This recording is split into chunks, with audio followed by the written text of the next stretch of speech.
What's up, guys? Welcome back to another video, and today I have a fix for the Bixby button. I found this app that helps you remap the Bixby button, and it's called BX Actions, like you see in the video right there. BX Action. Just type that into the Play Store, install it, wait for the download to finish, and make sure you open the app. Once the app is open, you have to accept the permission. Give the app permission to run on your phone, like you see me doing in the video. Hit OK. Go in there. It's turned off right now, but you have to click on the BX Action, turn that on, allow. Do the same thing for the second option right there.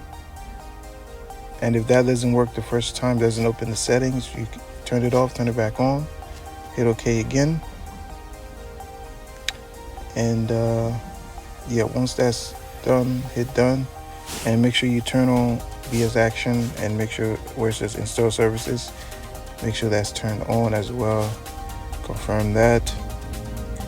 And once that's done, now, like whenever you press the Bixby button, Bixby is not going to launch, but you will see a little thing on the bottom, a little message on the bottom, little letters on the bottom, that tells you, that. But once you open up the app, you can set up whatever you want that button to do. As for me, this is what I set it up on Google Assistant Escrow.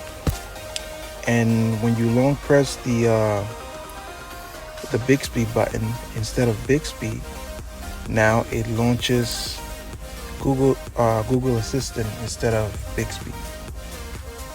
As you can see in the video, see that? And this app is great. It works fine. It has tons of other features, tons of other things you could do with it. But that'll include you buying the full version of the app, which isn't that much at all. But see, as you can see, now I'm able to use the Bixby button to launch Google Assistant. So if this video helped you in any way, please leave a comment and subscribe, and I'll see you guys in the next one. Peace.